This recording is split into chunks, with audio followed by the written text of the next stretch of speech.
Chapter 1. I am born.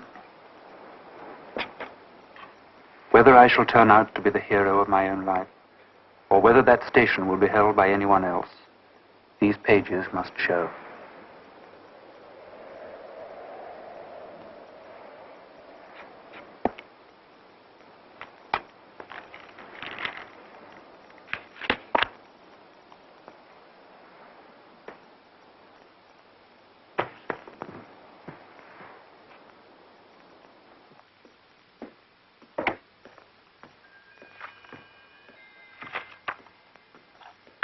Good morning, Mr. Copperfield.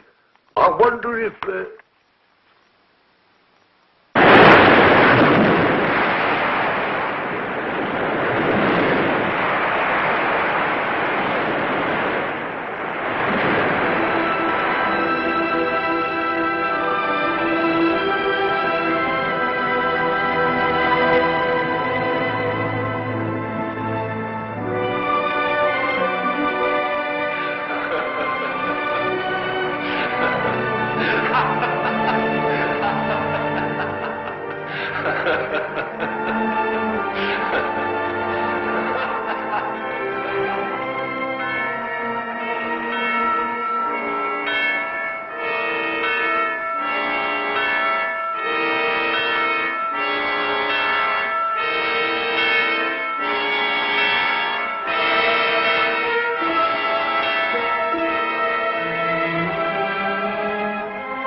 I'll seek her through the world if need be. I'll find her in her shame and bring her back. Nothing will stop me. Nothing.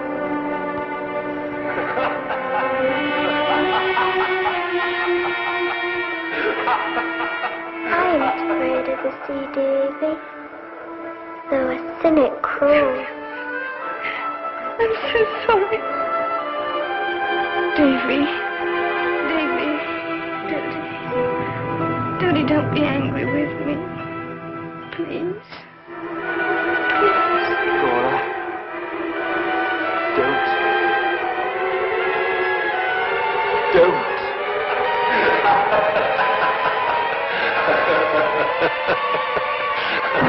Think of me at my best, Davy. At my best. I didn't want you to know.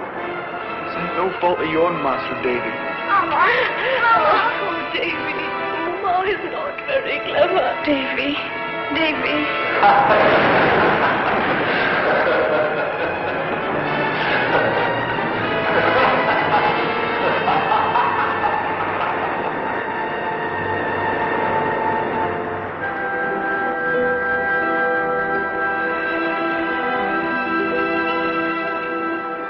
Why can't I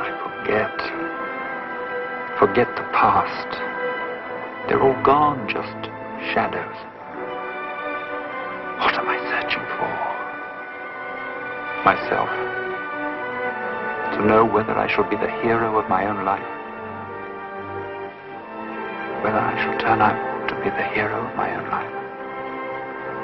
Whether I shall. Whether.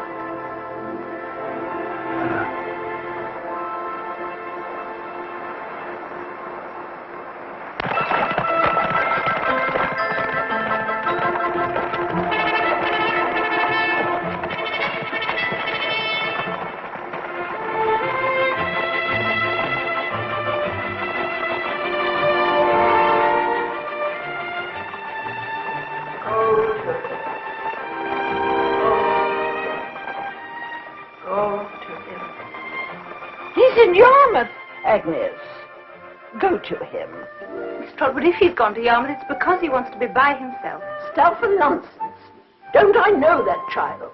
And don't I know he should not be by himself at this time, after what has happened? Then you should go.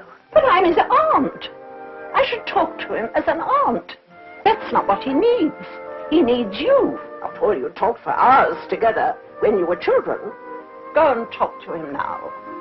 I insist. Absolutely.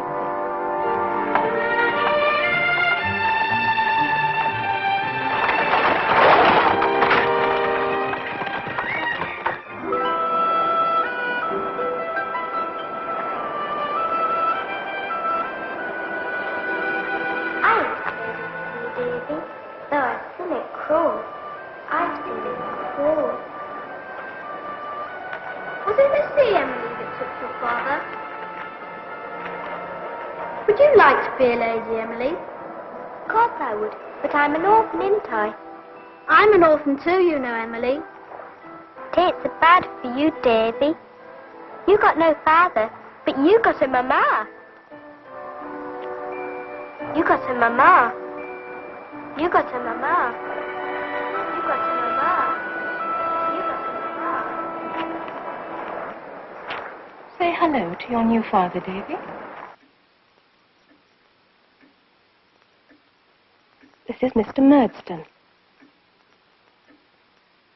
And this is his sister, Miss Murdstone. She's going to live with us, too. If you like, Mrs. Copperfield, I could... Murdstone. She has a new name now. Mrs. Murdstone. If we need you, Peggotty, is it? We'll call you.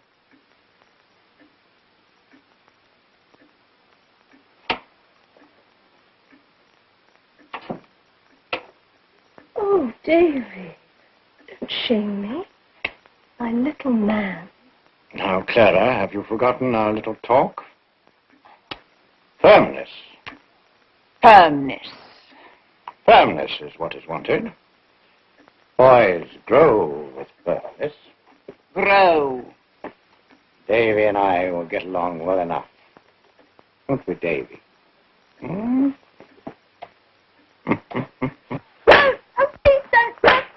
Clara, the boy must learn to behave. Oh, oh, ow! Oh, please! Ow!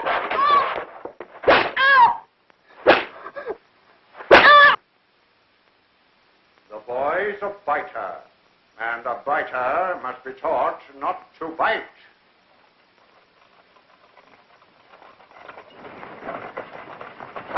Peggotty! Davy! Oh, Davy!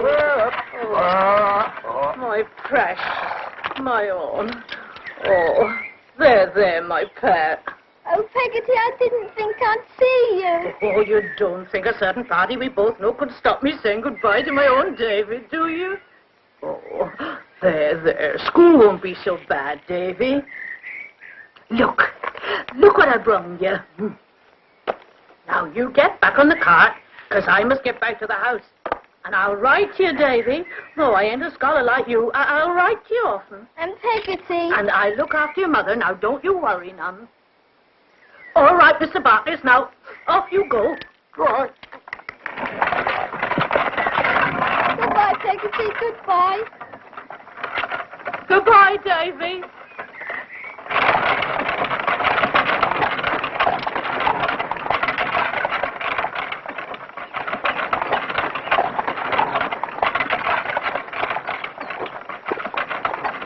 She make 'em. Peggotty, sir. Uh-huh. Oh, yes, sir. She makes all our cakes. No, sweethearts. Sweetmeat, sir. Sweethearts. Ah, sweethearts. That there, Peggy. Oh, no. Oh, no, sir.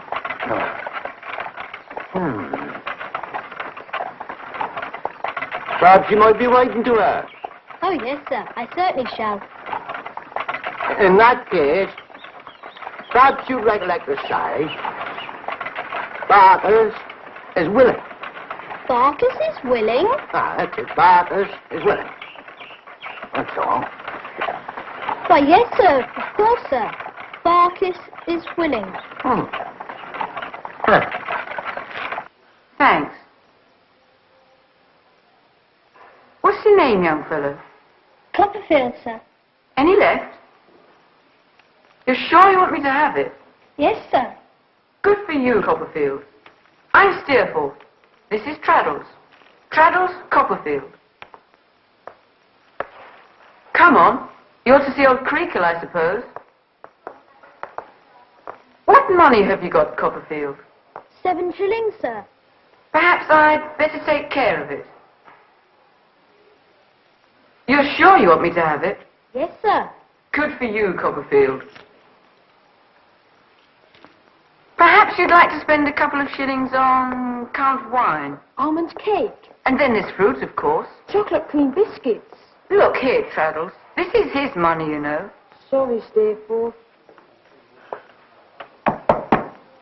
Don't worry about him. I'll look after you. Enter.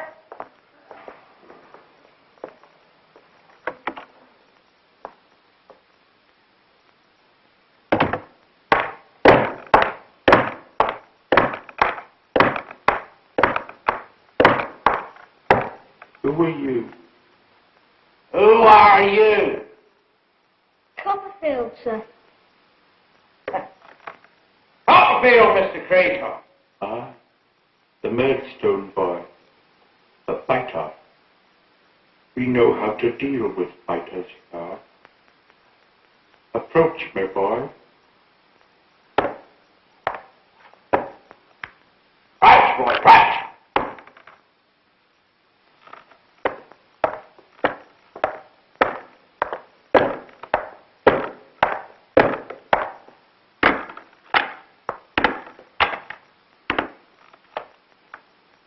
Can you read, boy? Yes, sir. What does the card say then? Beware this dog. He bites. Have you got a dog, sir? Have I got... See? Got him.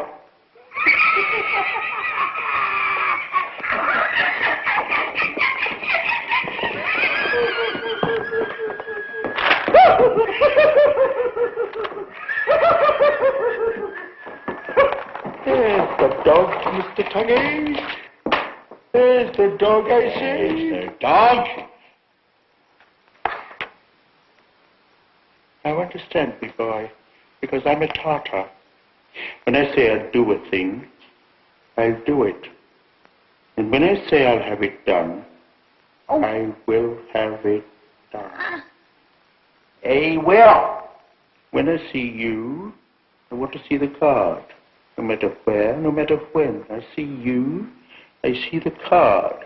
Because I'm a Tartar boy, a real Tartar.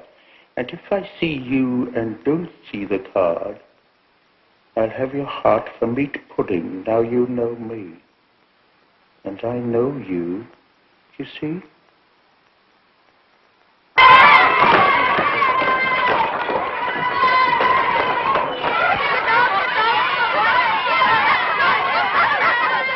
Let him go, you Waters! Let him go! Let him go. Help him up, Traddles. I think you've worn this long enough. You can't do that, Steerforth. Why not, Traddles? Mr. Creakle put it there. And I'm taking it off. Creakle!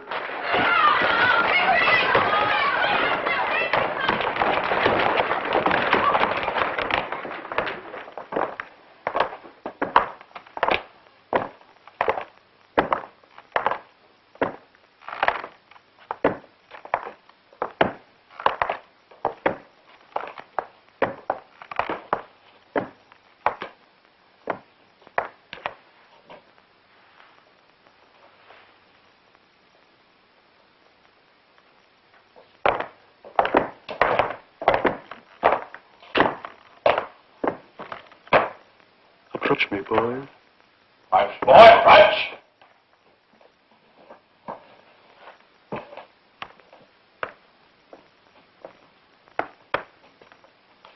What am I, boy? A Tartar, sir. I see you. I see the card, remember? Where's the card? I took the liberty of removing it. That was indeed a liberty, Steerforth.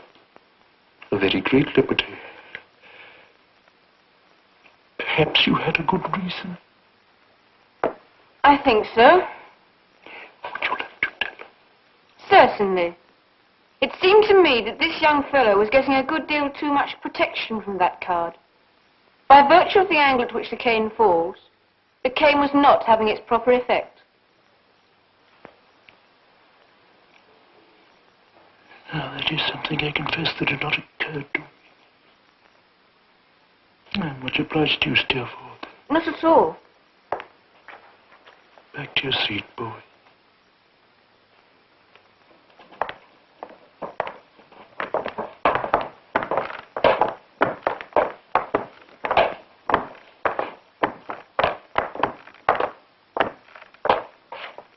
Lord is my shepherd this morning, Mr. Sharp.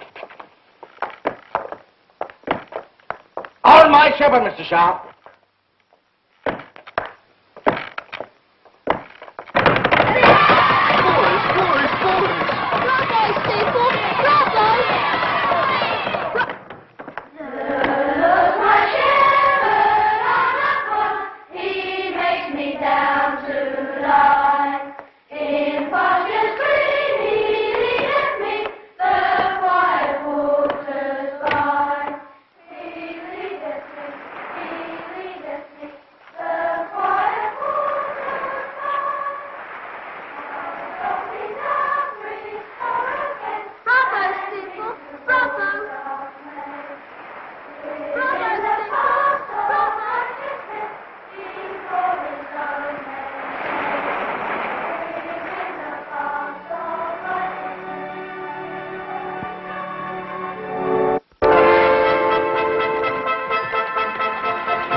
I've got another one up there.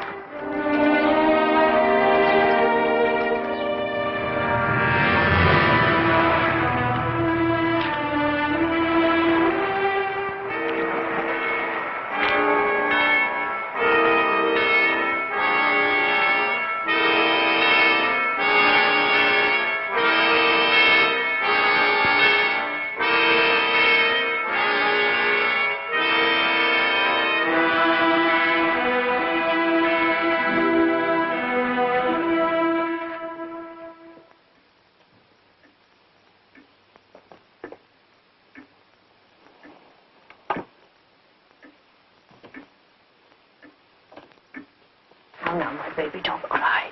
Peggotty's here. Everything will be... That's enough. Your services will not, of course, be needed here any longer. I believe you have a brother in Yarmouth. I suggest you go there. Oh, but, sir... Out. You know where to find me, my love. I'll always be there.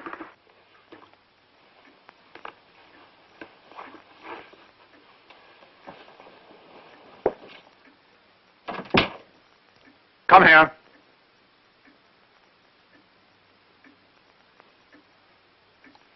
I've been thinking about you since your poor mother is no longer with us. It is my unfortunate duty to do that alone. Education is costly. And even if it were not, I am of the opinion that your character would be better formed in a struggle with the world at large. Stubbornness won't do. It needs to be crushed. I intend, therefore, to put you to work. Your school days are over.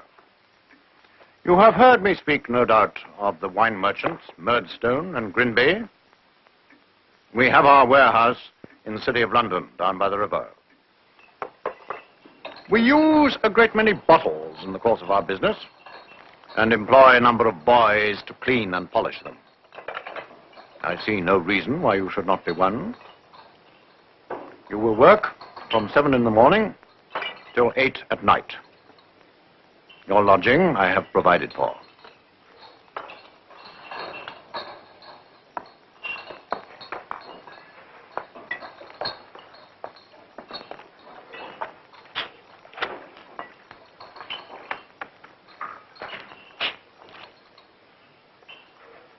You sleep in your own time. This is Mr. Micawber. You're to lodge with him. Under the impression that your peregrinations in this metropolis have not as yet been extensive, allow me to assist you in penetrating this modern Babylon as far as my residence in the City Road. In short, I shall be happy to show you the way. And that, my dear Copperfield, is the rule I have lived by in the proverbial nutshell. Annual income, £20. Annual expenditure, £19, 19 shillings and sixpence. Result, happiness. Annual income, £20. Annual expenditure, £20 and sixpence. Result, misery. And so, my dear Copperfield. Master Copperfield, I cannot disguise the fact that Mr. Micawber's affairs have come to a crisis. Apart from the heel of a Dutch cheese, which is not adapted to the needs of a young family, there is not a thing to eat in the house. Oh, come, my dear, I'm sure if we all look, something will turn up. Something always will turn up, you know.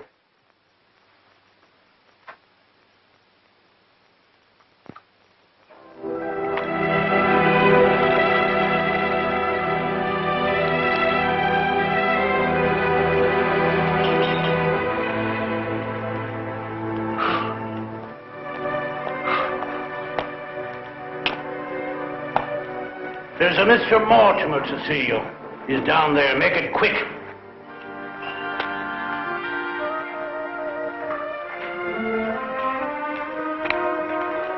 Mr. Mortimer, sir.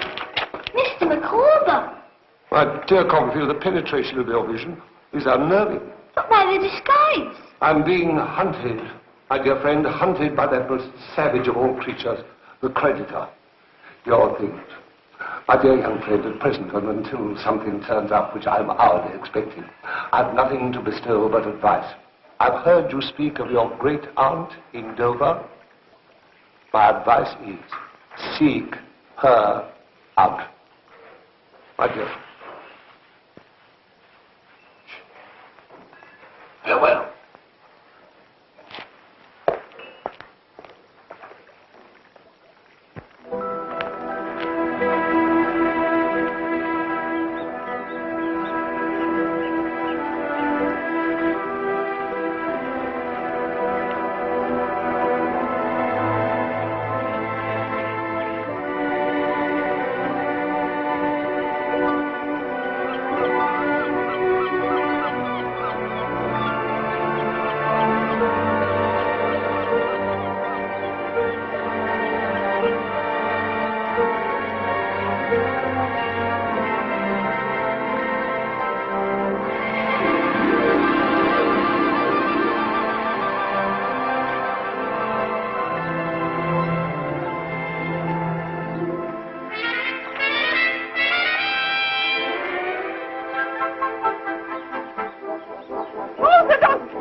Aunt Betsey.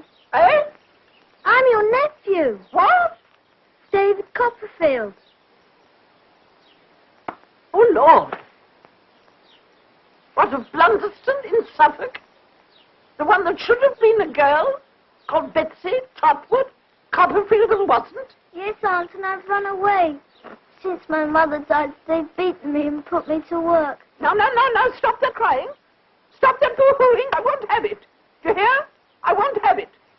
Yes, Aunt. What on earth am I to do with you?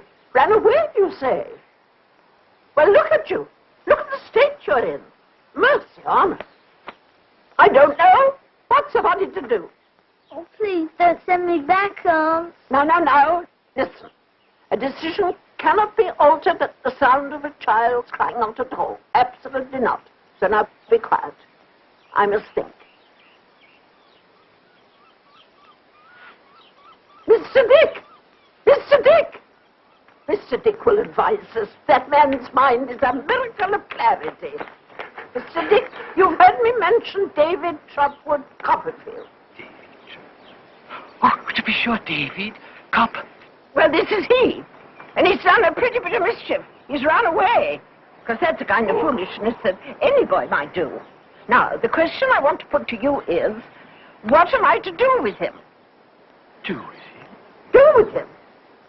Now, I shall ask you for some very sound advice. This is a very serious matter. But if I were you, I should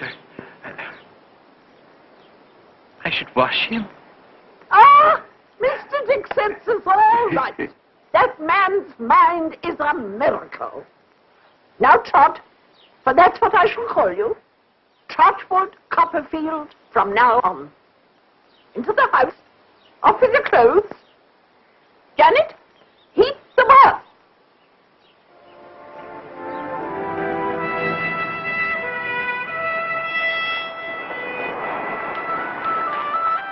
Hello, David.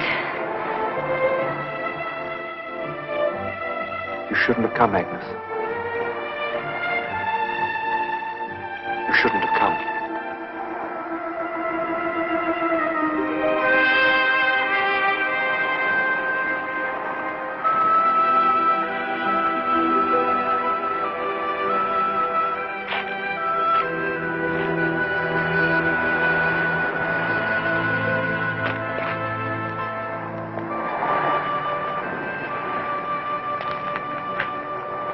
How is my aunt? She's well. And Mr. Dick? Still flying his kite.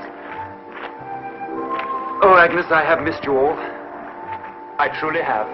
Well, your aunt wonders why, when you're back in England, you've not been home. It's 3 years since you went away. Going home is no solution.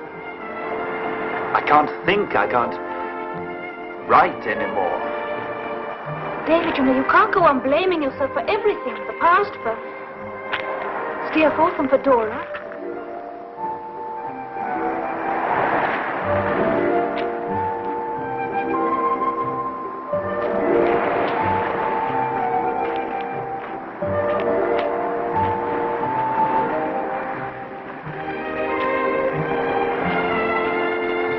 All those years when your Aunt Betsey sent you to live with us. You called me your little sister, remember? Well, we used to be able to talk to each other then. It's all a nightmare, Agnes. Yes, but sometimes it's better to expose a wound to the open air.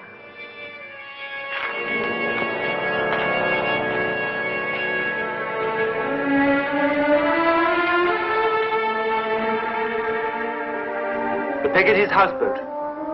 What's left of it? It all started there. Festered there, and destroyed itself there.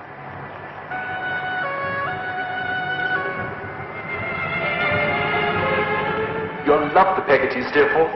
They're good, kind, simple folk, and they don't pretend to be anything else. Oh, I dare say their skins are rougher than their natures. Well, come on, let's see these paragons of virtue. Steerforth?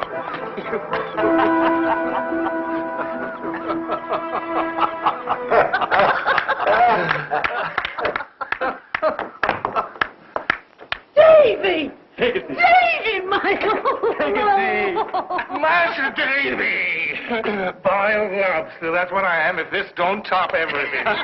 Mr. Peggotty. And Emily. Little Emily. Goodness, how you've grown. Are you both grown? Welcome, Master Davy. Ham. It's good to see you. Oh, this is good. And who is that sitting there so quiet behind you? Huh? I bet you don't recognize that Holden, huh? Barkis is willing. I still am. Hello, Master Davy. Hello, Mr. Barkis. Well, stat me if we ain't the rudest of them all. Here's Master Davy brings this young gentleman down to see us, and we leave him standing there like a fish out of water. Then a fish must have more than one element, Mr. Peggotty, for I feel perfectly at home. That's kindly said, sir. Steerforth, I am sorry. Not another word, then. This is my old school friend, Mr. Steerforth. Now, leave me do the honors, Master Davy. Mr. Steerforth, and those who are welcoming you to our home is as follows. My sister Clara, her husband, Mr. Barkis, my Emily, and my nephew Ham. And my plain self, as is called, Daniel Peggotty. And very glad I am to know you. Come now, sit you down, sir. And you too, Master Davy. Because I've got something to tell you. It just won't keep inside of me a moment longer. How you two gentlemen come to be here on this day of all days, I'll never know. For if it ain't the brightest of my life, I'm a shellfish. Boiled, too. This here little Emily, you see a blush in here just now, sir, ain't my child. I never had one. But I couldn't love her more if she wore. You understand? I do, indeed. And this great tarpaulin of a chap is standing there beside her and has known her since a child from living in the same house with her. What's he going to do but lose his heart to her? Uncle Daniel. No, Emily, come back. Go fetch her back, Ham. Emily. Loses his heart, I say. And she's accepted him? Just before you come in. And 2 years, mind, after he first asked her.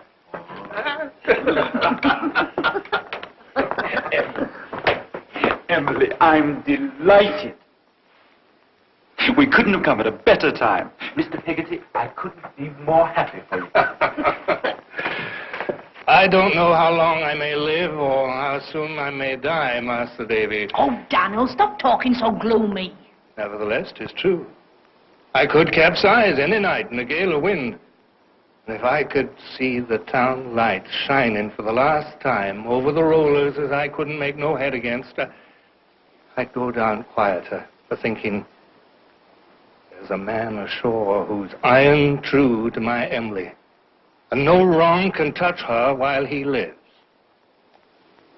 Mr. Peggotty, you're a thoroughly good fellow and deserve to be as happy as you are today. That's my hand. Oh. My boy, I give you joy. There's my hand on that, too. Thank you, sir. She's more to me than ever I can say. I love her true.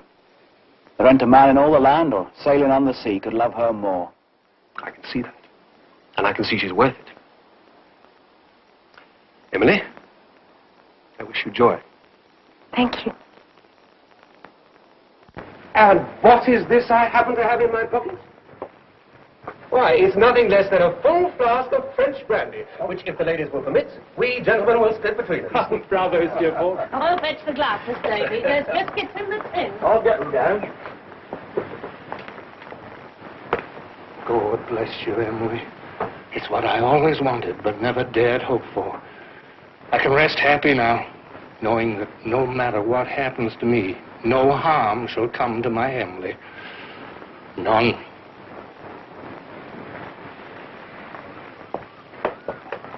Mr. Peggotty. Baby. I give you a toast.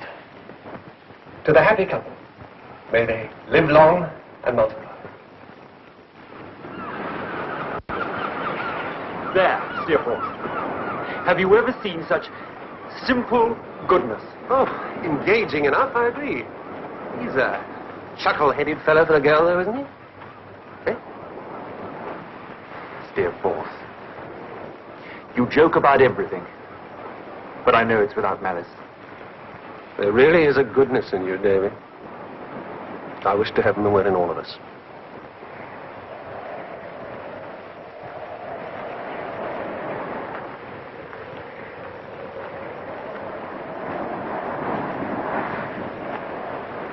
Agnes Whitfield, friend.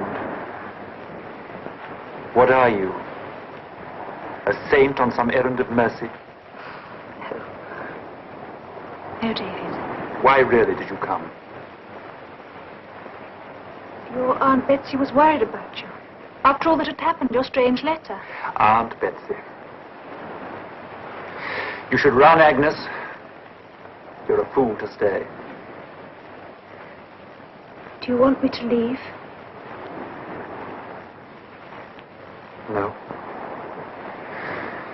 No. Then talk to me about it. About the voices you hear and the faces you see. Tell me. They haunt me, Agnes. And yet it's as if I wanted them to. Wanted them to punish me for all the things I'd left undone. Undone? What else could you have done? I could have loved Dora more. And Steerforth less. Yes, that you might have done. There was no truth in him from the start. It seemed so plain, and yet you worshipped him. Why? You should have seen him at school. He was like a king. He was a good angel. He was your bad angel.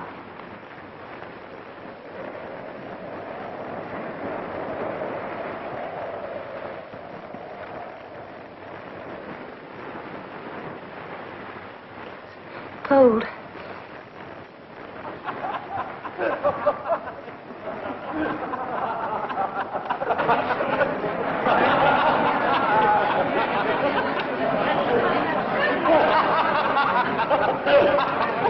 You are all right, Davy, are you, man?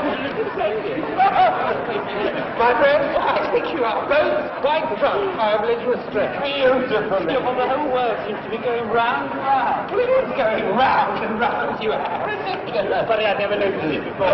Nor the amount of my wine that you have both consumed. Why, Master Copperfield. What a pleasure and a privilege to see you once again, sir. I should have called say Mister, but the other comes so natural. Agnes. Oh, bless me. Agnes. I think you should go home, David. Yeah, absolutely. First, allow me to present two trusty companions from my school days. Mr. James Steerforth and Mr. Tommy Traddles.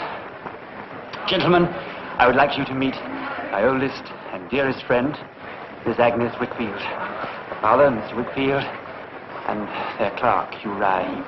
Oh, what an unforgettable evening this has become, Master Copperfield. And what a prophet you have proved yourself to be. Beg your pardon? Who'd have thought it likely, sir? Certainly not an humble person like myself. Pray don't keep us in such suspense, Mr. Heep. Mr. Heep refers to the fact that I discussed this morning making him a partner. A partner? Don't you recall Master Copperfield saying to me once, years ago, that this might happen if I applied myself to work? When a person is humble, Master Copperfield, a person treasures such things up. Well, congratulations. You're not quite so humble as you imagine. I am very humble to the present moment, Master Copperfield. But Wickfield and Heep, could it ever happen? Well, if you will excuse us, I think you should go home, David. Yes, if you will excuse us, Master Copperfield, this has been a truly memorable evening. Who on earth is that curious creature? It's Uriah Heep, a cringing villain, if ever there was one, who will stop at nothing until he has the Wickfield under his thumb. I'm afraid for her, Steerforth. Afraid for Agnes. Heep, you crazy villain! We defy you! Do you hear me? Defy you! Steerforth! Wait for me! Me too, Heep! I can hear you, Heep, slinking through the night, you slimy creature! Found you at last! Look out, Heep! I'm coming! You're mad. Heep! We defy you! And all your cleansing villainy! We definitely do, Heep. We defy you.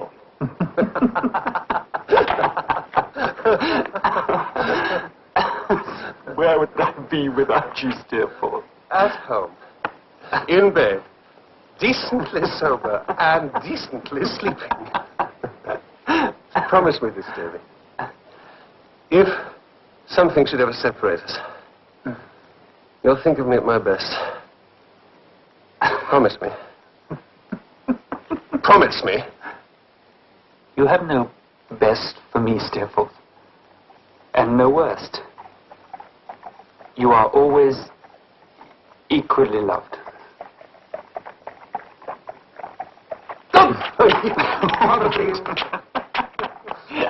Show yourself, Heep!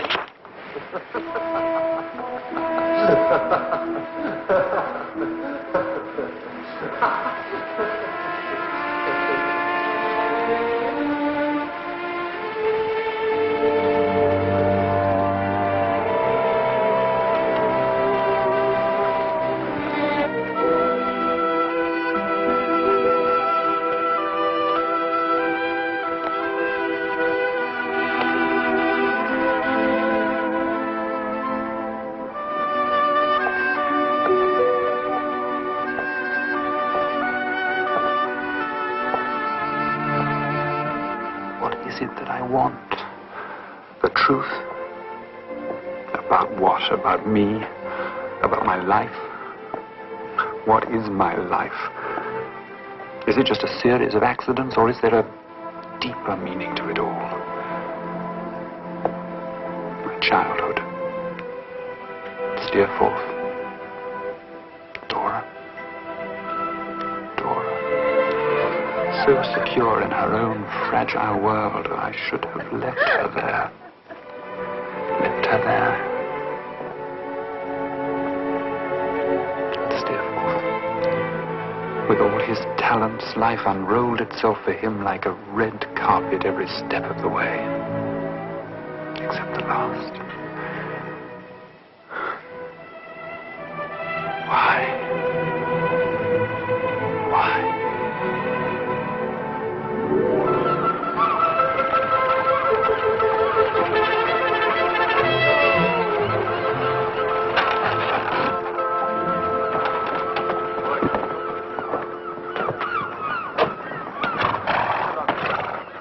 Goodbye. Goodbye.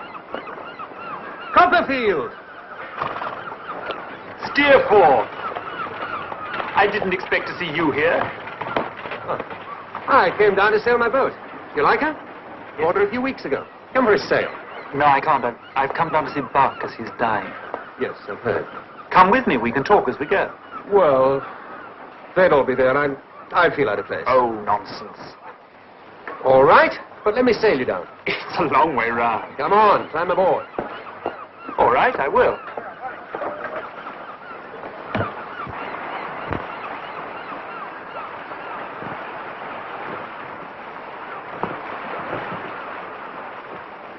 You come down here often?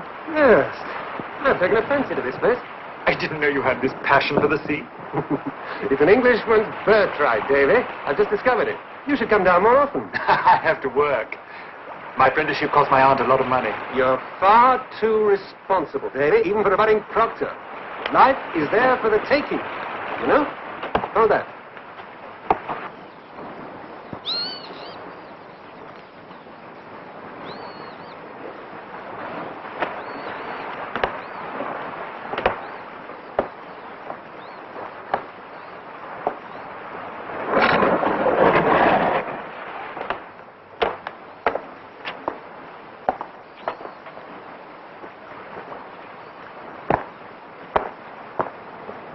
Pretty name, isn't it?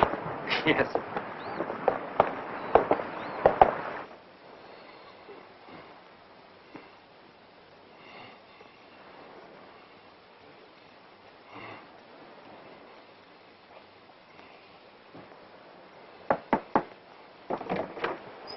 Master Davy, well, it's good of you to come.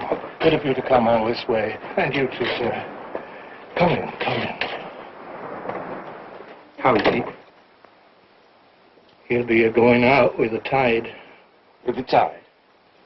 People don't die here along the coast until the tide's pretty nigh out. They don't get born till it's pretty nigh in. Not properly born till it'll flood. Welcome, Master Davy. Mr. Steerforth. Emily, look who's come to cheer us up. She can't bear the sorrow of this, Master Davy. She's taking it harder than all of us, excepting Peggotty, of course. You're too tender a heart, haven't you, my beauty? Here, look after your intended. I'm going to tell your aunt that Master Davy's here. Will you have a chair, Mr. Steerforth? Thank you.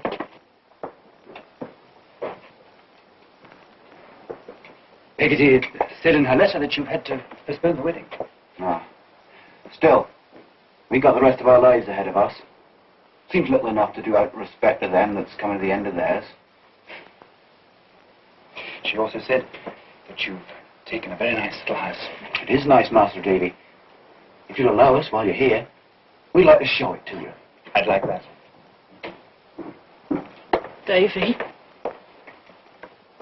Davy. Peggotty, I am sorry. I'm so glad you could come. If he comes round, it'd cheer him up to see you. My Barkus always admire you, Davy. Look, Mr. Steerforth came down with me. Oh, that's good of you, Mr. Steerforth. My sympathies, Peggy. Thank you, sir. Thank you. I think we should all go in now. Won't you come with us, Emily? Please. I don't want to see him. Emily! Oh, there, child. You stay here. I understand. She'll remember him as he used to be. It's best that way. I'll wait here.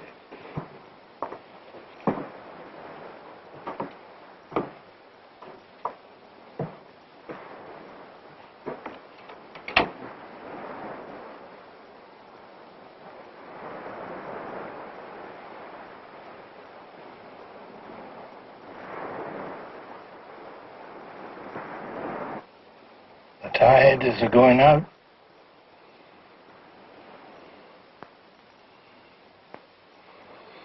Bacchus, my dear. Here's my own dear boy come to see you. My dear boy that brought us together, that you sent messages by. Bacchus. Bacchus. No better woman. No better woman anywhere. Claire Peggotty. Bacchus. There's the name. Bacchus. Look, Master Davy's come down to see you.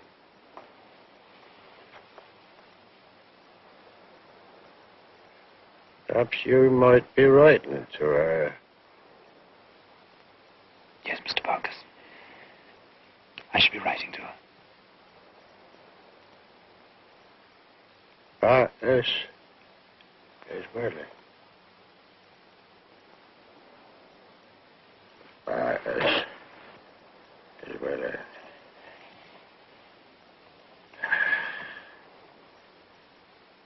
They're both of them going out fast. Him and the tide.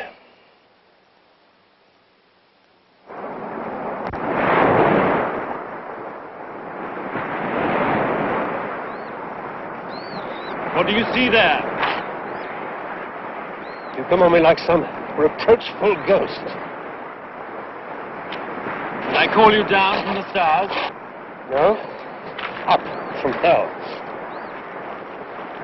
I wish to God 1,000 times over your poor Daniel Peggotty or his chuckle-headed nephew. Anyone but me. I wish with all my soul I'd been better guided. I wish with all my soul I could guide myself better. Steerforth, what is it? Nothing. Nothing. Fancy, that's all. I'm heavy company for myself sometimes. Bacchus is dead. The sun sets every day for someone. We must ride on. Rough shod if need be, smooth shod if that will do. On and on, over everything. Win the race. What race is that? Why? The one we're all in. The one we enter from the start. I'm going back to the inn. You joining me? You don't need joining, Davy. I've never known anyone so well put together as you.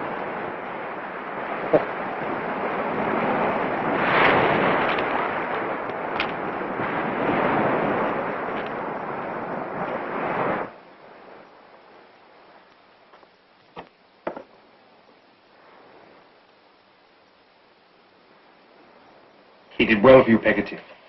He left you well provided for. He was always so tight with money. I can see now why he was. And I used to quarrel with him something terrible over it. You done your duty by him, and he knowed it. And he done his by you. And that's as it should be. Where's Emily? She's mentioned in the will. I can't start without her. Oh, she'll be here shortly. You're wondering what that's for, eh, Davy? I put that candle in the window for our little Emily. You see, the path there's not over light. You worry too much about her. You may be right, but I always done it, and I don't doubt I'll go on so. Even when she's wed? Oh, when she's wed, that's different, but I tell you something, Master David, like as not, I'll still go on putting that candle in the window and pretend that I'm expecting her. Here she is. Where's Emily? Master Davy, will you come outside a minute? Got something I want to show you.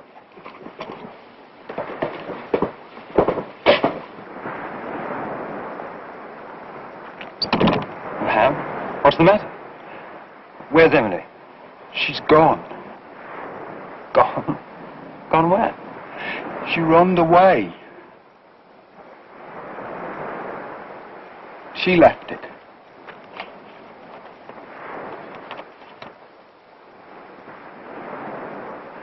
What am I going to tell him, Master Davy?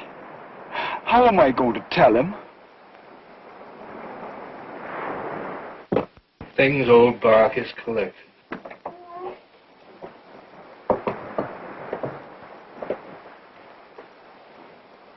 What is it? What's happened? She's gone, Mr. Pickety. She's run away. No. Emily?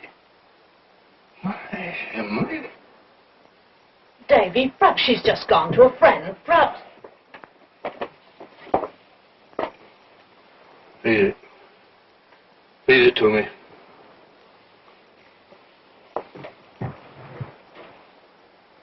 When you who love me better than I deserve see this, I shall be far away. Oh, if you knew how my heart is torn. If ever you that I have wronged so much that never can forgive me could only know what I suffer. Tell Uncle that I never loved him half so dear as now. Don't remember how affectionate and kind you have all been to me. Ham, don't remember we were ever to be married. Love some good girl who will be true to you and worthy of you, and know no shame but me. When I leave you all tonight, it will be never to return unless he brings me back a lady. God bless all. My last tears, my last thanks for Uncle. Oh, God. Who is it?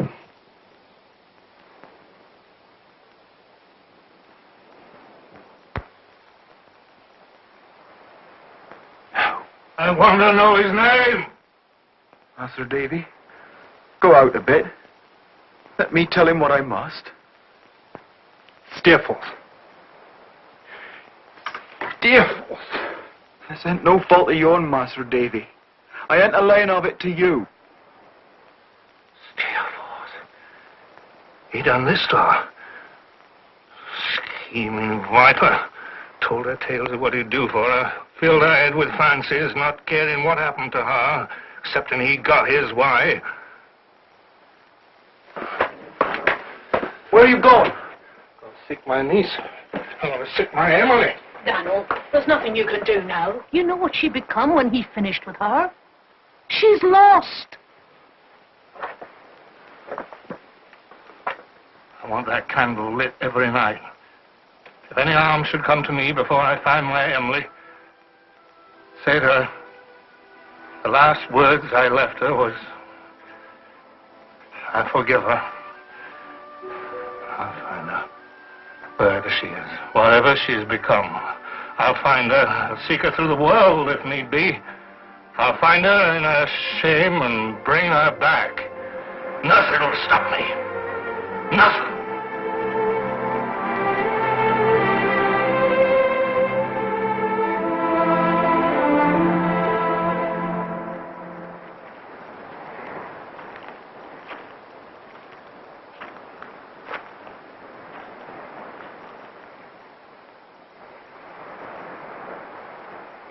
Trotwood, if he's gone to Yarmouth, it's because he wants to be by himself.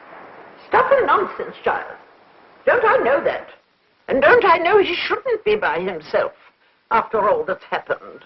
I cannot go. I can't leave my pupils, my school. Besides, it's clear from his letter that he wants to be left alone. We should respect that. Yes. It's a pity he's not a girl. Be much more inclined to do as he's told and come home. As a matter of fact, he should have been a girl.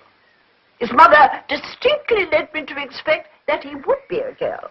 If he'd been a girl, none of this would have happened. Dear Miss Trotwood, he's himself, David Copperfield, Whom we both love. as a friend. Nonsense. Nonsense. Yes. Yes. I have hoped all these years he'd think of me differently. But he doesn't, and I've come to terms with it, and now it doesn't hurt anymore. It's cost me, Miss Trotwood, it's cost me. And I've no wish to start paying all over again. Well, in that case, go as a friend. Go for my sake. You should not be alone with this fine Agnes. Should not. I love the sea. Its challenge is constant. It makes no demands.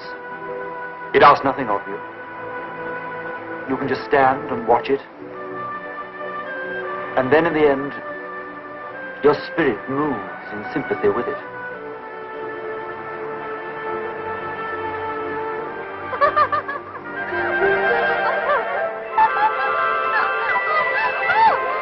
They're so young.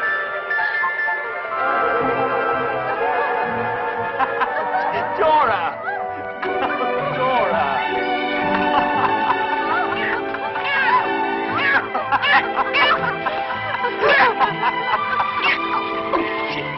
Naughty, Jippy, naughty. This is Mr. Copperfield. We like Mr. Copperfield. Dora, do you really? Yes. Jippy's very fond of you, aren't you, Jippy? Or at least he was until he sat next to that awful Miss Kit this afternoon. But I couldn't avoid it. You could see that, surely, couldn't you? Nasty Miss Kit. She doesn't like us, does she, Jippy? But I thought she was a very good friend of yours. I can't stand her. Dora. Dora, couldn't you just put Jip down for a moment? Oh, poor Jippy. I think he doesn't like you, Jip. Oh, I do, really. I do.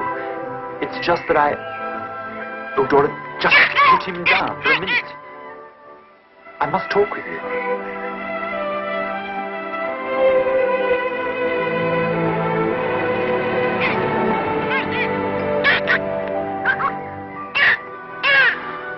Dora, I love you.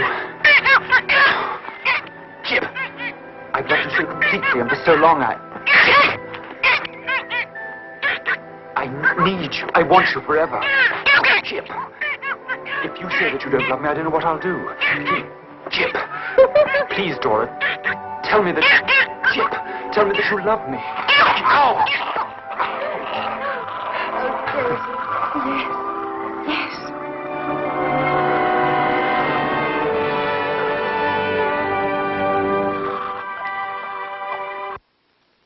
This time, Colonel. Are you really studying law? Absolutely.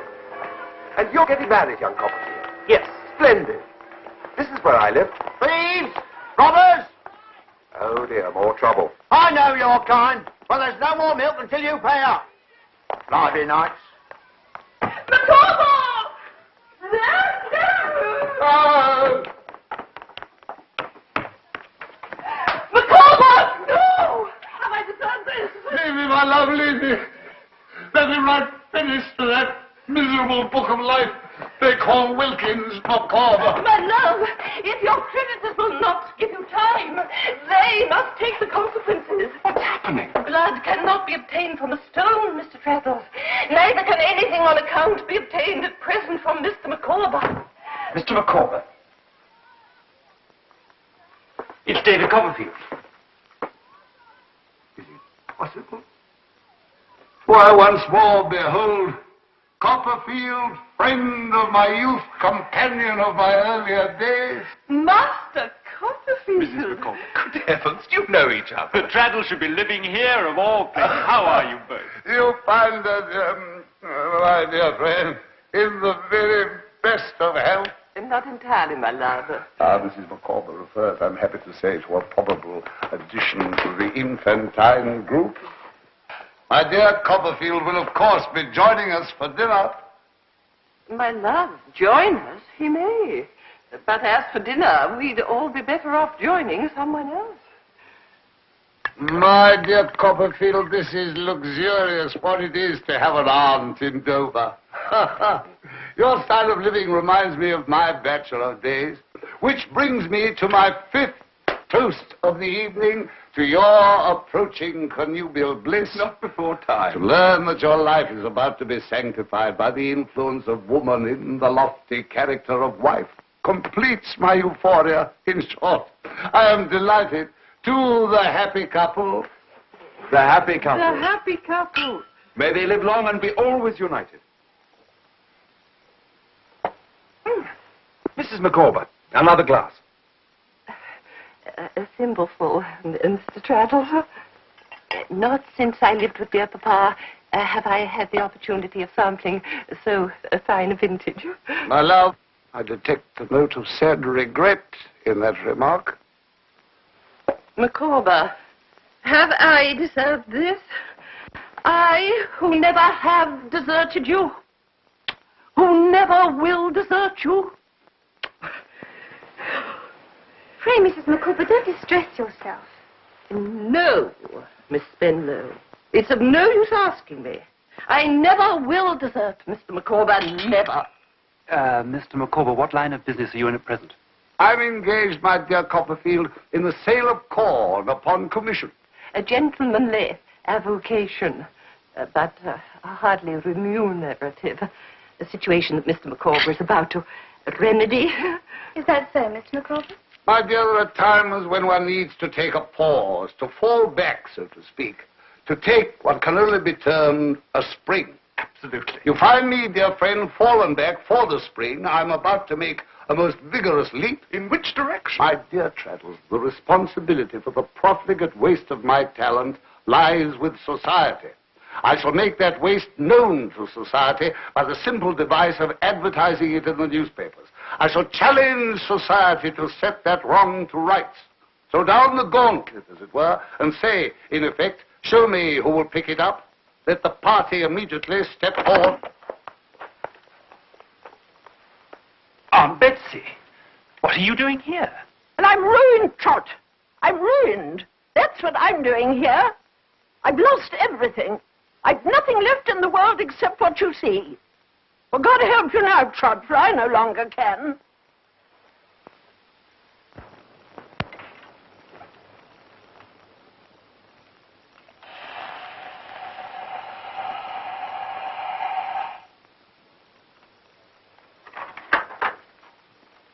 Are you sure, Aunt, that you'll not have wine? You always do. Wine is too expensive, Trot. We must stick to ale from now on. Now, tell me everything that has happened. Well, really, there's not much to tell. As you know, all my money was invested for me by Agnes's father. When he took that writhing creature, Heap, into the firm, nothing seemed to go right. They made a mess of everything, including my money. I shall make an end of my apprenticeship and try to get back the money you had to pay. Trot, if you do that, it will be the end between us. But, Aunt, it was such a lot of money. My dear child, if I've any object in life at all, it is to see you set up. I'm bent on it. And so is Mr. Dick. Aren't you, Mr. Dick?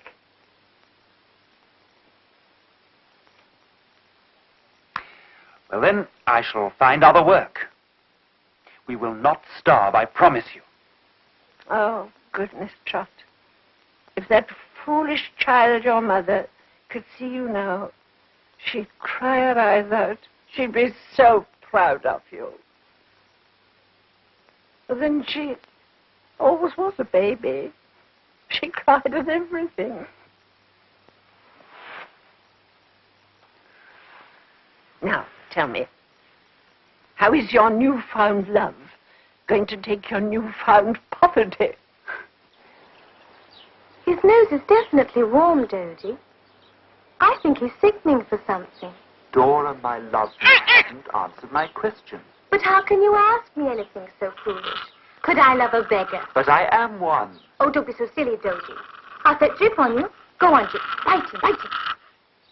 Listen, my sweet. If you're going to talk about being poor and working hard... But I am poor.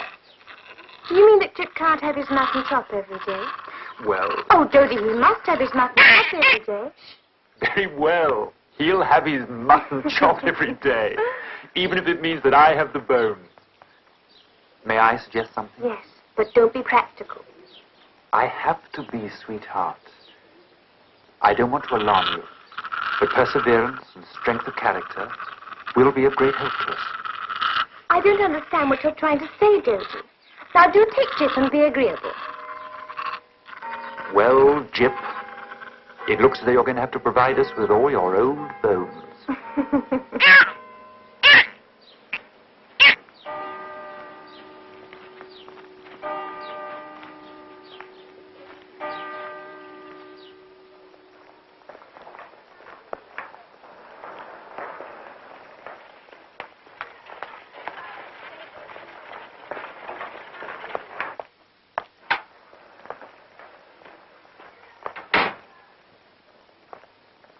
Would you tell Miss Trotwood that her nephew has come for her? Mr. Micawber, what on earth are you doing here? My dear Copperfield, I've hardly been expecting you since the arrival of that gracious lady, your aunt, who's comfortably installed inside. But are you working here in Canterbury? I am, sir, in the capacity of confidential clerk to Mr. Uriah Heep. Well, I'm blessed. So society took up the challenge after all. How's the family? Mrs. Micawber and I have moved into the older house of Uriah Heep, that gentleman now being installed in the house of the Wickfields. And how do you like law? Oh, the mind is not allowed to soar to any exaggerated extent. Still, the law is a great pursuit, and Heep has been generous. I would not have thought it. I speak as I find, of course, as I've found him ever ready to lend a sympathetic ear to that legacy of pecuniary embarrassments that accompanies us here. Oh, this is a pleasure and a privilege, Master Copperfield. I should say Mr. Copperfield, but I know you'll excuse the habit I've got into, sir. How are you, Uriah?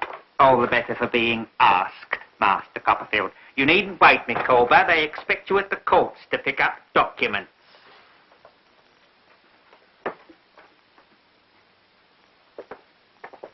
What a tragedy has overtaken your aunt, Master Copperfield. I was sickened to hear of it. Oh, we shall survive. I hear you've moved into the Wickfields' house.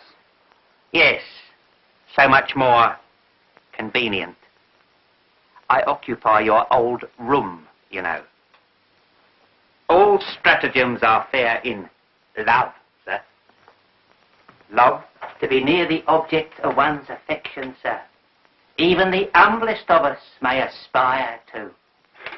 You don't seriously imagine that Miss Wickfield... Oh, no, sir, not seriously imagine. I'm far too humble for that. But seriously hope, sir. Why not? Miss Agnes is very grateful for what I've been able to do for her father. Oh, is she? For I am hopeful I have been the instrument of good to Mr. Wickfield. Oh, what a worthy man he is, Master Copperfield, but how imprudent he has been. If anyone else had been in my place these past few years, he'd have had Mr. Wickfield under his thumb. Under his thumb. Ah, Trot, there you are. Well, this sorry business is concluded. I'm as poor as I thought. Now, let us be on our way. Oh, Miss Trotwood, what an absolute delight and a privilege and pleasure. Just take it, will you keep still? Don't be galvanic, sir. If you're an eel, say so. If you're a man, control your limbs. Good God. I will not be serpentined and corkscrewed out of my senses. I do most humbly beg your pardon, Miss Trotwood. Did you have Miss Trotwood sign the conveyancing deed for the cottage? No, I'm afraid I... Dear, dear. Forgetful, aren't we? Top drawer.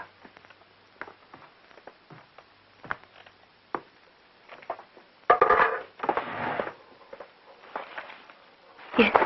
What's this I hear from Heep? That man has evil intentions. Oh, let's not talk of him. Tell me about you. About me. Agnes, I'm in love. I'm in love with the most wonderful girl in the world. Who is she? Her name is Dora Spenlow, and I want you to meet her as soon as possible and tell me what you think of her. Why will it make any difference? No, I just want to hear you go into raptures about her. Oh, David, I am so happy for you. We're ready to leave, Trot. Yes, I'm just coming.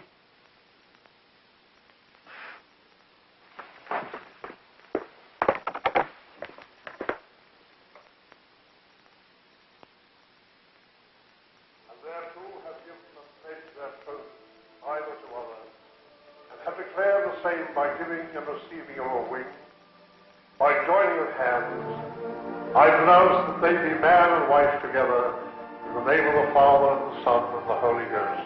Amen. God the Father, God the Son, and God the Holy Ghost, bless, preserve, and keep you.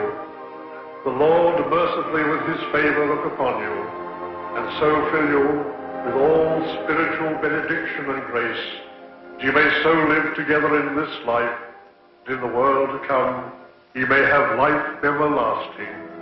Amen.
Evening, sir. Evening, Porter.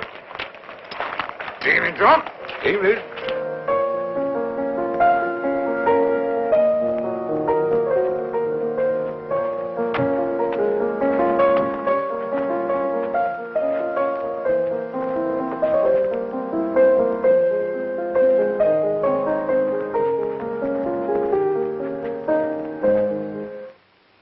Agnes? Wonderful. You're the last person that I expected to see here. Well, I had occasion to be in Norwich on a case this morning and decided to return to London by way of Yarmouth. Miss Trotwood told me that you and David were here. It's so good to see you. Well, where is our distinguished author? He went out for some fresh air. Well, you'll certainly find it out there. Miss Trotwood showed me his letter. I wish there was something I could do. I heard from him while he was in Switzerland, but I'd hoped his trip abroad would help him forget, but... Steerforth, Dora. It all seems to have happened such a long time ago. How hard this must be for you. I start feeling sorry for myself now. Nothing will be accomplished except more tears. And there's been enough of those.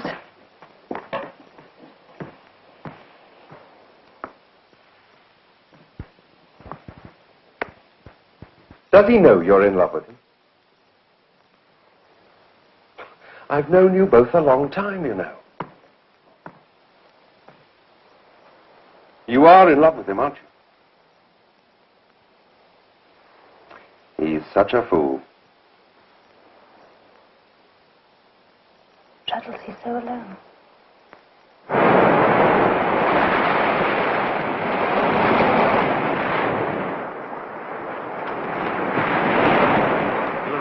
What that's for, eh, Davy? I puts that candle in the window for our little Emily. You see, the path ain't overlight or cheerful out there after dark.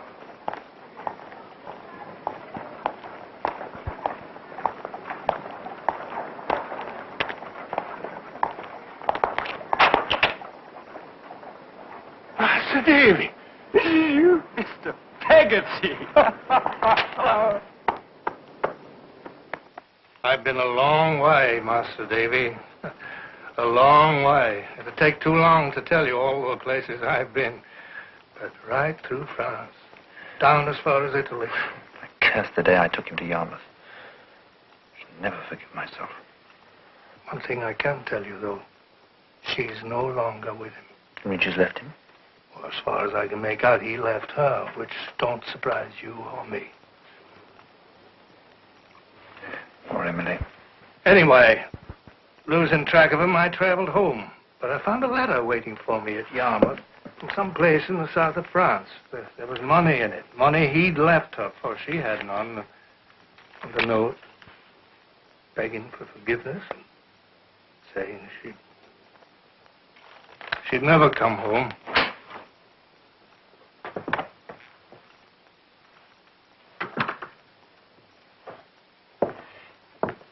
Where do you think she'd go?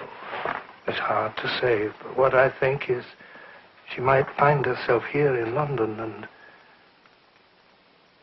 Well, it ain't no use disguising, Master Davy, what's most likely to happen to her. Well, Master Davy, what's your news, eh? Mine.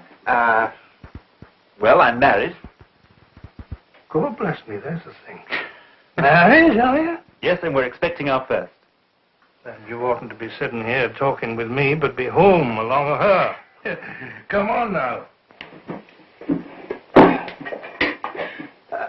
It's done me a power of good seeing you, Master Davy.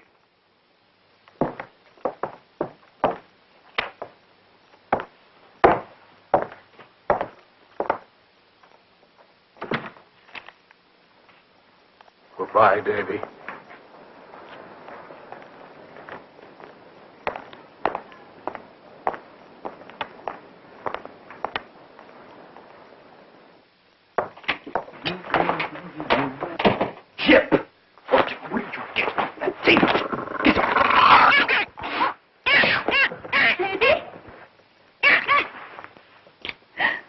My sweet, you must keep Chip off the table.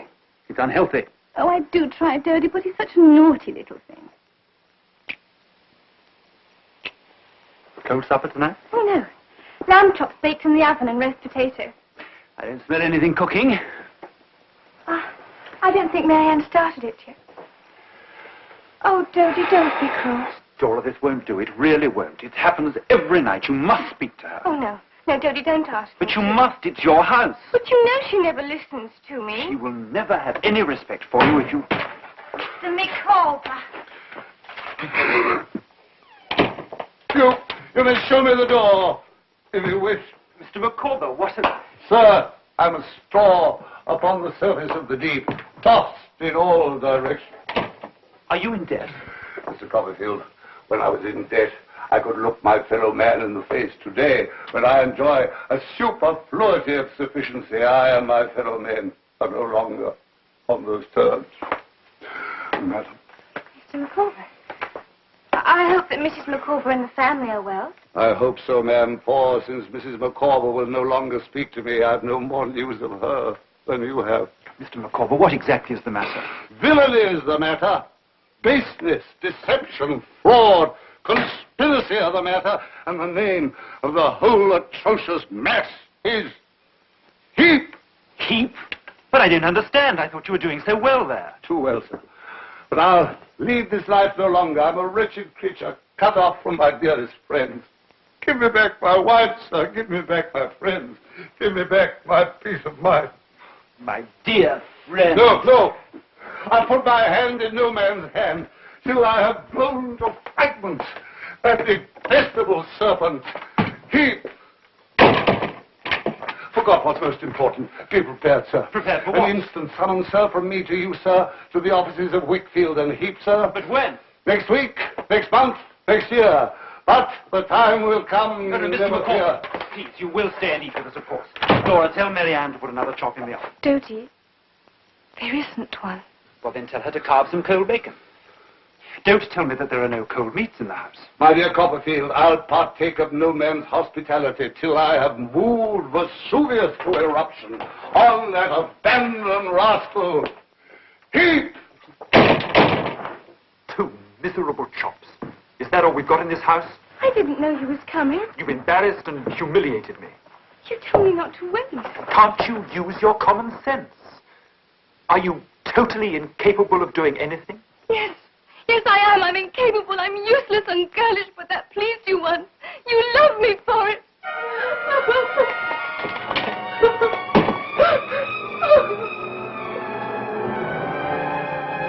You're incapable, Clara. Now, give Jane the keys to the house. I try. I try. Clara, you're pretty, as everyone knows, but thoughtless, too. And the house is not your strong point. Now, give Jane the keys.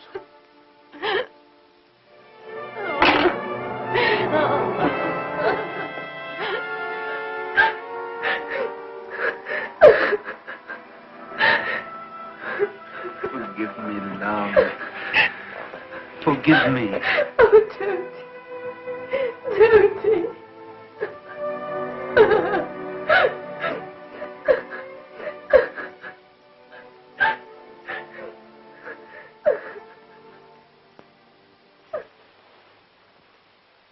David, I'm off to bed now. Shall I see you in the morning before I leave? Yes, of course. I'm sorry. Ah, nonsense. Good night, Agnes. Thank you.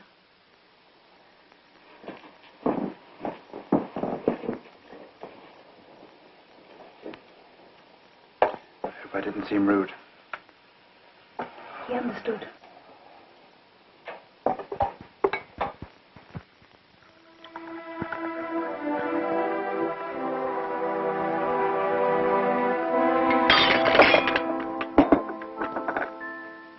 True, I married her because she was pretty.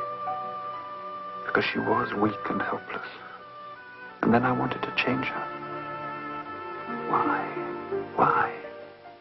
Because all my life I loved and hated what was pretty and what was useless. Oh, Jody. Oh, Davy. Loved and hated the careless, irresponsible world of Steerforth and Dora, yes, and even of my mother. Desired it, yet despised it. The pretty shape without substance, the tinsel people of the world who glitter for a while, yet fall to pieces when you touch them. Jody. Oh, Jody, I'm sorry. I'm so sorry. Yes, I even wanted the child that was born dead, in the hope that it would change her. Make a woman of her.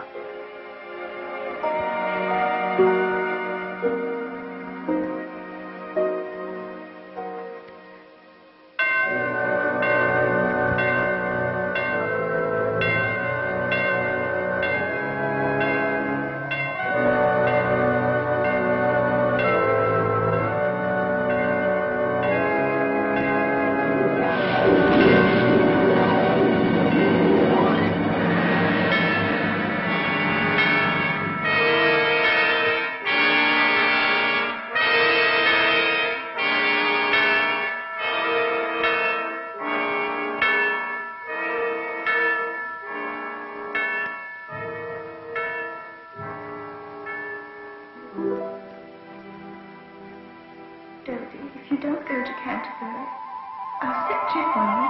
I really will. Please, Dodie. Mr. Micawber is expecting you.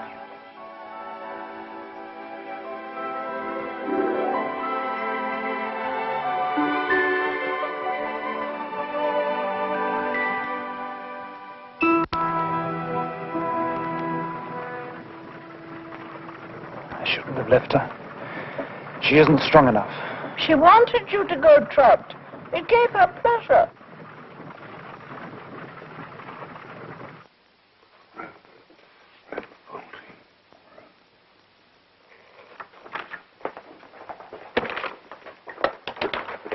Mr. Micawber, we are here.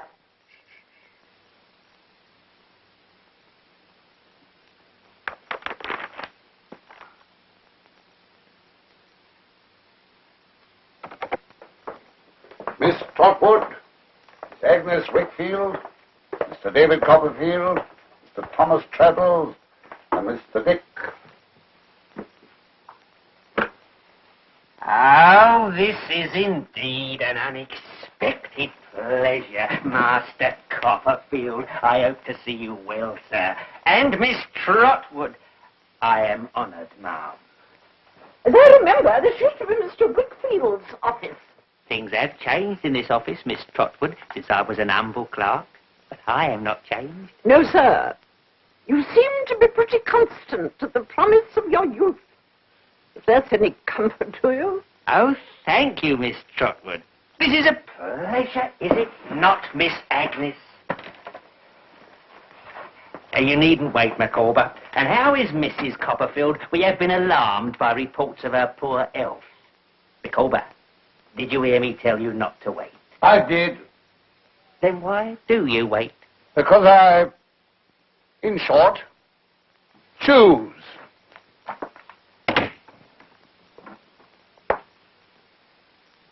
Oh, I see. This is a conspiracy. You have met here by appointment. Mr. Micawber, I think you may proceed. So you've got your little spies in the office then, have you, Copperfield? Well, you know, conspiracy is an offence in law. We know the law well enough, Mr. Heap. Proceed, Mr. Micawber. Appearing before you to denounce the most consummate villain that has ever existed, I ask no consideration for myself. None. Give me that. Approach again, infamy, and if your head be human, I'll break it. Come on, then. Come on. The emoluments, in consideration of which I entered the service of Heap, were of such infinitesimal size that I was compelled to obtain from him a series of loans, which were given to me on condition that I performed certain services in connection with the falsification of the books. Liar! At first, overcome by the pressing need to provide for my rising family, I entered into his little schemes. However, as I slowly began to comprehend the full nature, scope, and significance of his Machiavellian dreams, they became so revolting to me that I decided to expose them. You shall prove this, you Copperfield. Ask Heap, Mr. Traddles, who lived in his house after he left it. You did, you fool, and still live there. Ask Heap, Mr. Traddles, if he ever kept a notebook. Ask Heap if he ever burnt one, and if he says yes and asks you where the ashes are, refer him to Wilkins Micawber. You found nothing. Nothing. Nothing? You recognize this, then, you heap of infamy? A memorandum of your crimes in your own hand. My charges against this Heap are as follows. First, obtaining Mr. Wickfield's signature to documents of importance, representing them to be documents of no importance. I have kept for Wickfield his name and reputation. Second, with systematically forging the signature of Mr. Wickfield to enter his books and documents in sundry ways and fashions. I have kept for Wickfield his very house and home. A page of trial signatures written by Heap and carelessly consigned to the rubbish bin. Third, that Mr. Wickfield has been for years deluded and plundered by Heap, as an examination of the rare books of the firm will show.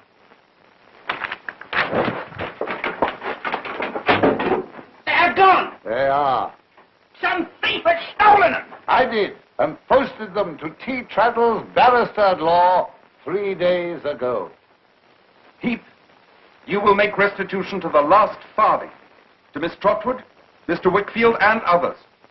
All books and papers will remain in our possession, and you will keep to your room until they've been thoroughly examined. Has that Copperfield no tongue? I won't do it. Copperfield, step round to the guild hall and bring back 2 officers.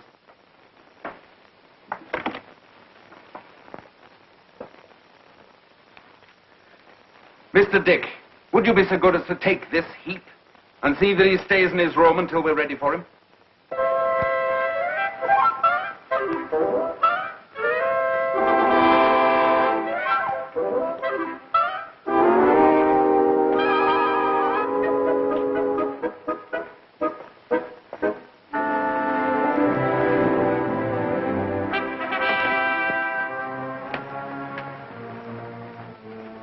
You have never liked me, Copperfield, as I have liked you. You've always been against me.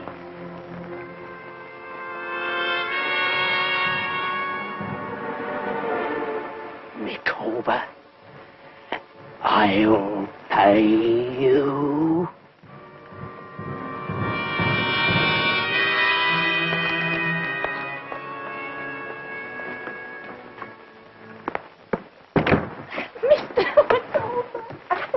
There, congratulations, sir.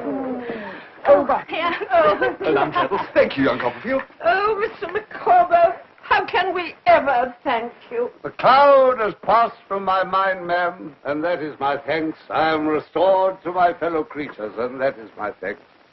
But Mrs. Micawber and I will once again tread the endless path of pecuniary involvement makes me almost lightheaded.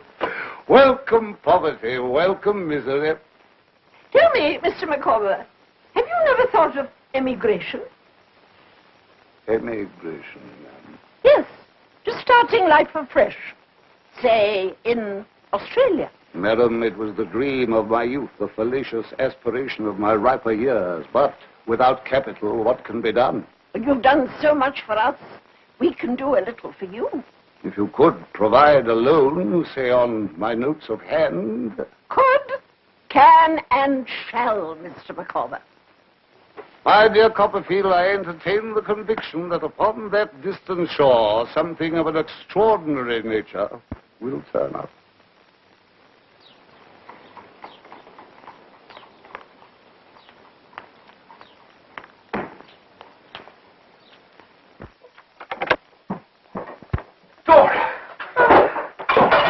Wait! You promised you wouldn't come down. I'll fetch the doctor, Doc.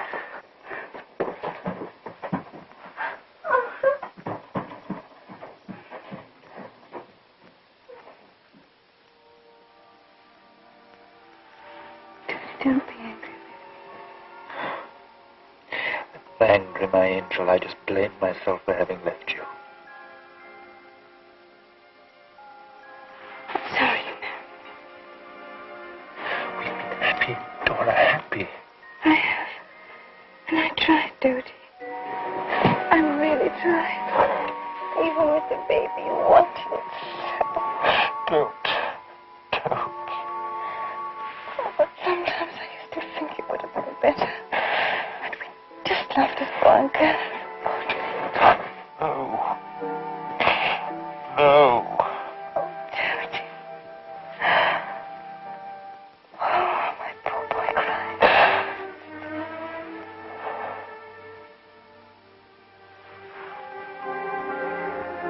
I want to speak to Agnes. You ask her to come. And when she comes, I want to speak to her alone, quite alone. What's it?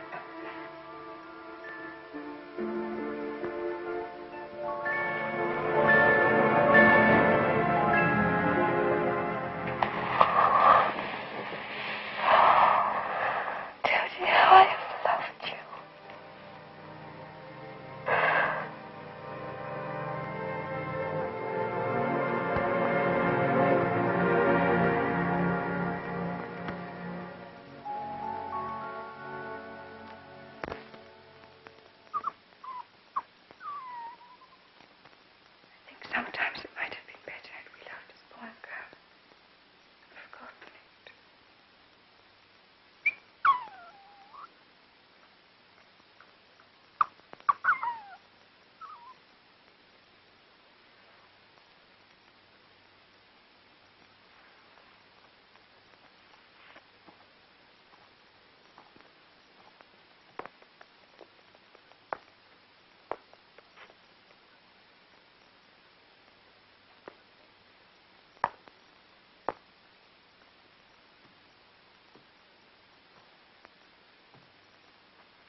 No.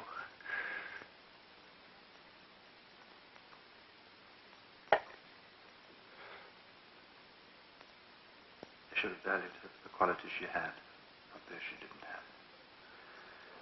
Oh, God, forgive me for that, because I loved her. And I still do. How is the pattern of our lives made, Agnes?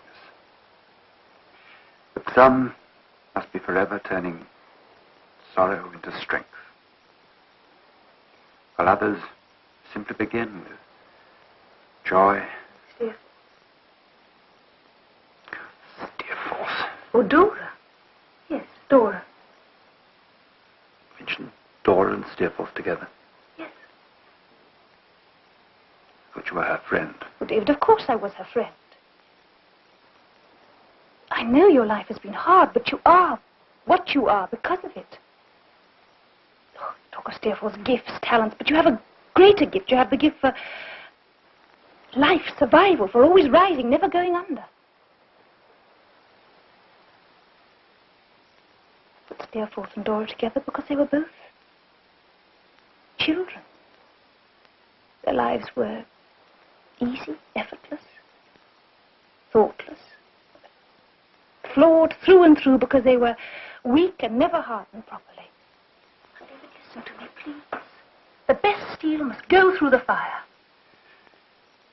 You make Dora's death sound like a matter for quiet celebration. No.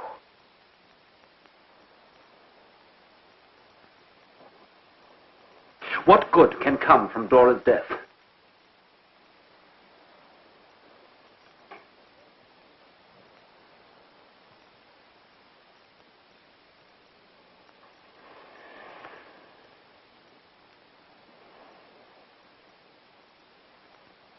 What good can possibly come from Dora's death? No one loved that child more than I. As pretty, as warm, as good-hearted a creature as you'll meet this side of the grave. But she was not for him. Not for David Copperfield. And he was not for her. They would have found it out before long. They were on the point of finding it out when she died.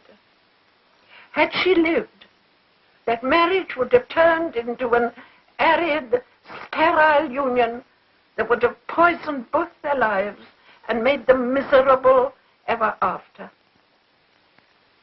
Now, he's free. He can remake his own life, if he will. Poor Dora. Well, she's gone. And that's the end of it.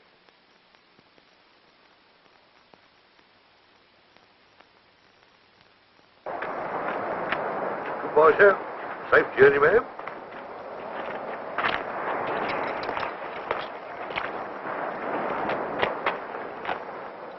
Well, goodbye, young Copperfield.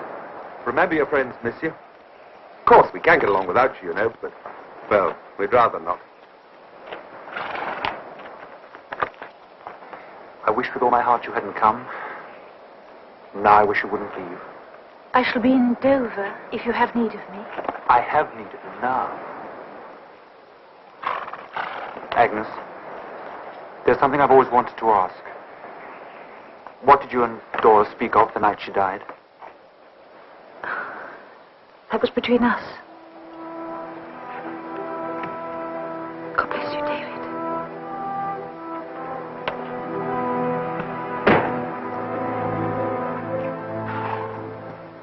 Get up there.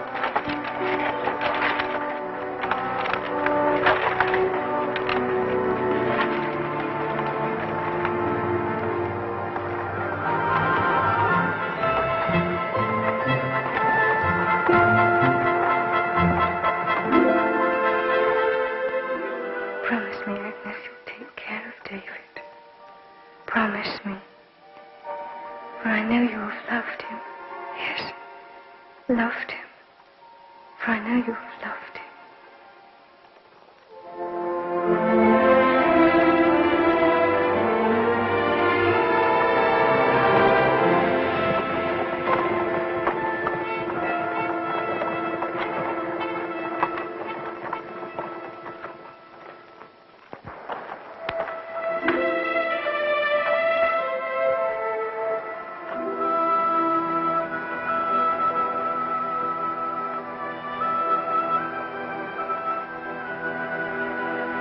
alone again.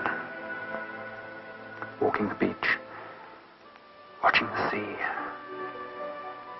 Will I always be alone, buried somewhere under all these memories? To know if I may be the hero of my own life or forever its victim.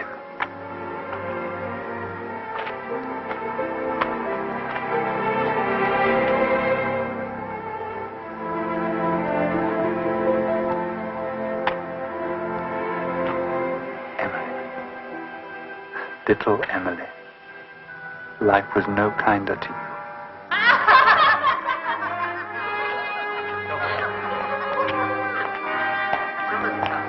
Mr. Peggotty, it won't be her, you know.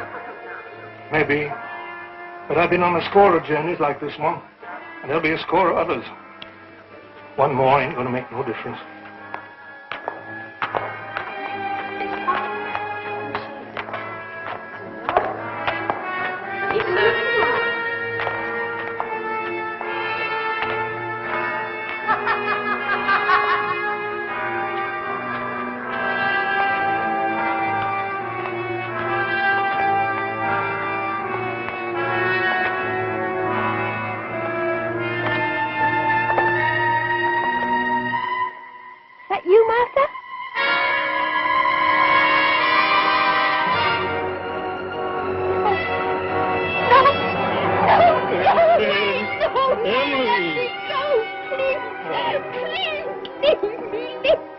My little one.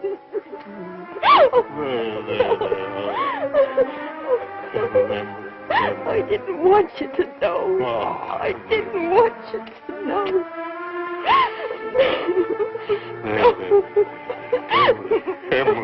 Emily, don't cry. You're better off leaving me, Uncle Dan. I can't go home, you know that. I know it, and I've thought on it. And we're not going home.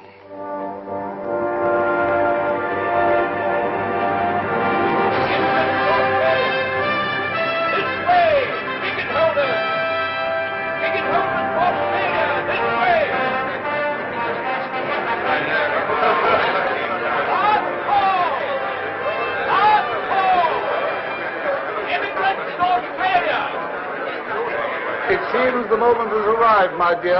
Are you ready? Quite ready, my love. Every blessing and success, Mrs. Micawber. I feel confident, dear Mr. Copperfield, that Australia is the legitimate sphere of activity for Mr. Micawber. I'm certain of it. I do not as yet allude to the governorship of the colony, merely to the right opportunity. I only hope the journey will not prove to be too tedious for you. My dear Copperfield, you provided us with delightful company, a young lady who will be a comfort to Mrs. Micawber, and a man after my own heart, an old sea salt, with whom I can discuss the proper navigation of the vessel. Perhaps even drop a word of advice in the ear of the captain. We shall, sir, if need be. You know, Copperfield, I have a distinct presentiment that something of an extraordinary nature is about to turn up. The Micawber, the luggage. Dear Copperfield. No, little one.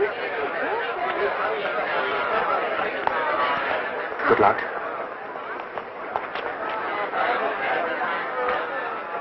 Watch out, Mr. Micawber, won't you?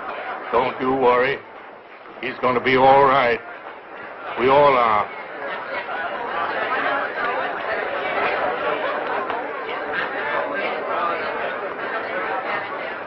Well, Emily? You've done this for me. I know.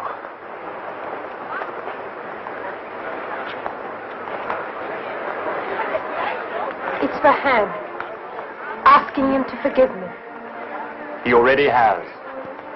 I'll take it down to Yarmouth for him.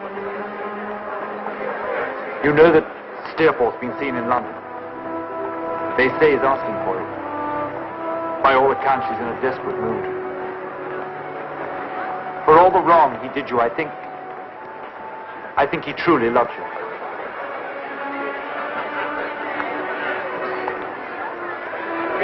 Eloquent only may use the bard to brave them.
It's a wreck, Mr. Copperfield, a wreck. Some fools have got boat out.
Anything. Anything, Steerforth, you could have done anything. Reach the stars!